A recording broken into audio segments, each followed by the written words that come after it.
Hi guys, welcome back to the channel. My name is Rishi and you guys are watching AutoTech review. Today I am reviewing the 2024 BMW i4 xDrive 40 Essential, BMW's brand new all-wheel drive electric Grand Coupe that slots just beneath the M50. This xDrive can produce about 396 horsepower and a solid 443 Nm of torque. And if you talk about the range, this can give you about 494 kilometers of pure electric range without any trouble. This model promises the performance feel of a real BMW with the zero emission feature. Under the hood, it hits about 60 miles per hour in just 4.9 seconds and features BMW's latest iDrive 8.5 interface with that cool curved display. Plus, the essential trim packs the comfort and convenience options like heated steering wheel, ambient lighting, and the premium Harman Kardon sound system. Stay tuned because we will be testing the range, charging speed, and whether this EV lives up to the ultimate driving machine legacy. But before we start the review, I want to give a huge shout out to Kawaljeet, BMW Brampton, who helped me get this i4 to do the review. If you want this i4, I'll mention his name and number in this video so that you can go ahead and reach out to him to get this i4. But for now, let's start the review. Okay, so because this is the EV, the very important question is the battery size, the range of this EV, and how much time it takes to get to that range. So let's talk about that. This 2024 BMW i4 xDrive 40 Essential comes with an 83.9 kilowatt per hour battery size, gives you up to 494 kilometers or 307 miles of pure electric range on a full charge. On a DC fast charger, you can go from 10% to 80% in just about 30 minutes. And if you are in a hurry, in just 10 minutes, you can add around 225 kilometers or 140 miles of driving range. And if you talk about the home charger, at home on level 2 charger, a full charge takes around 8 to 9 hours, which is actually perfect for the overnight charging. Okay, so let's talk about the boot space that you are getting in this BMW i4. One clever thing that BMW did is that the boot opens with the rear window. It's like a hatchback. This makes loading the bigger items much more easier compared to the small sedans. Okay, so now if I tell you about the space in actual numbers, with the rear seats up, you are getting about 470 liters of cargo space. Good enough for some big suitcases without ever folding those rear seats. But if you still want more space, fold down the second row and it can increase up to 1290 liters of cargo space.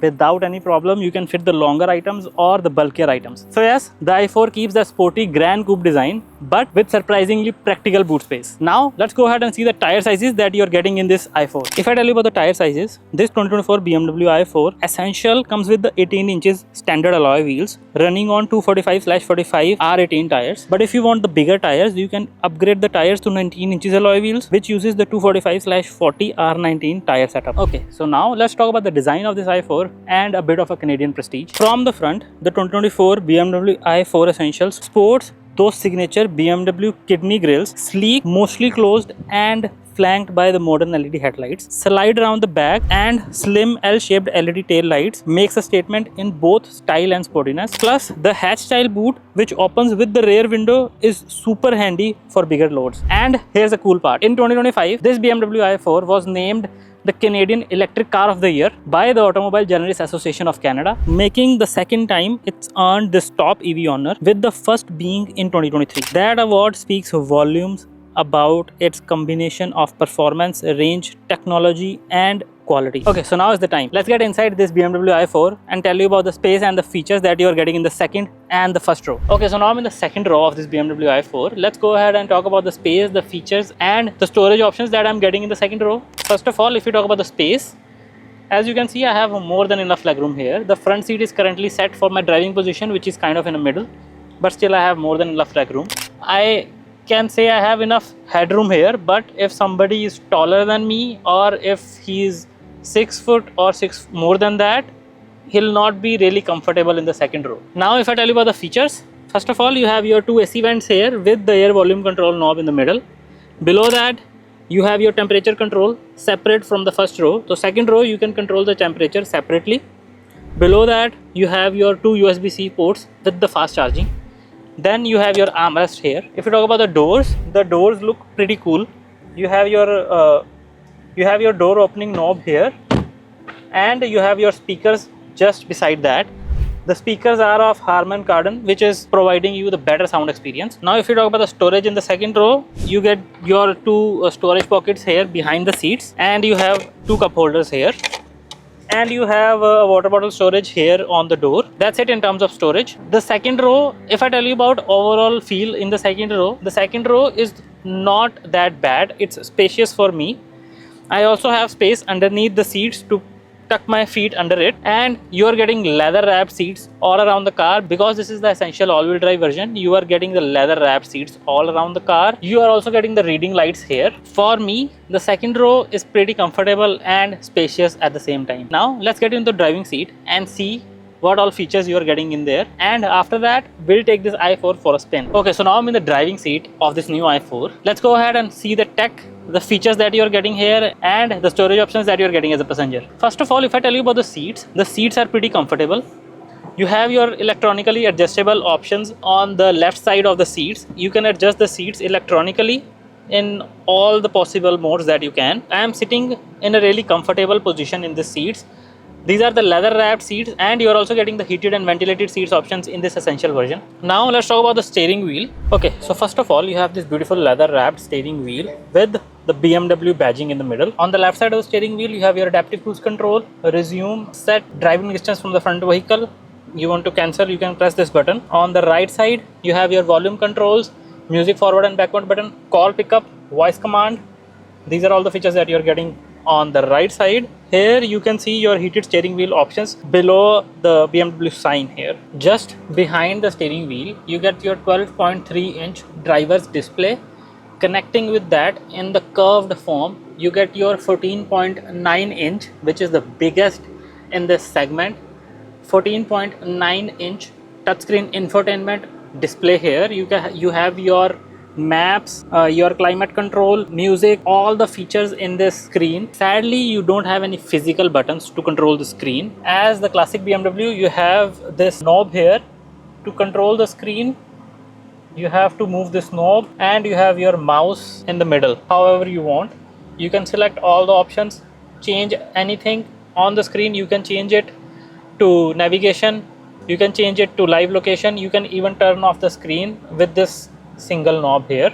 You also have the physical buttons here, for example media, home, map. You can click these buttons to go to that option directly. For example, if I click map here, the screen will go directly onto map. If I click home, the screen will show the home button here. Media, it will show you which media options you have. So basically you can control this 14.9-inch display with this knob as well. If we come below the screen, you have your AC vents with the air volume control knob in the middle. Below that, you can see the cabin is really clean here. You have your volume knob here, your music forward and backward touch options, your emergency parking button here. You have your front and rear AC controls. You can put your AC to front window or the rear window. You have the options here. Then below that, as you can see, the cabin is really clean. But if you see here, if you push this, it will go up and show you the storage options. You have your electronic charging pad in this, your 2 cup holders with your USB port here. To close this, you just have to pull this, it will close itself. When you hide it, it keeps the cabin really clean. Now on this side, as you can see, you have your knob here to move it to drive, reverse or neutral. You can use this knob to put it on drive, reverse or neutral. You have to push the brake and pull this button to put it on drive, or push this to put it on reverse. If you want to put it on parking, you have the physical button here. When you press this i4 will come into parking. You have your terrain control, your parking cameras, parking assist button here. These are all the buttons for the screen, and your knob here to control the screen. Then you have your armrest here. If you open this, you have some space in there as well. If you see closely, you have one USB-C port in there and some storage. If we come to this side, you have your glove box here. Overall, the cabin is really clean, and at the same time it gives you that BMW experience as well. So this is the parking assist, and if you click the parking camera button, it will show you the cameras. This is your maps. So this is the cabin. It feels really simple and premium at the same time. You will get the BMW luxury experience. If you see here closely, you have your ambient lighting attached all around the dash. Because of the sun, you are not able to see the lighting, but you have the ambient lighting all around the dash here.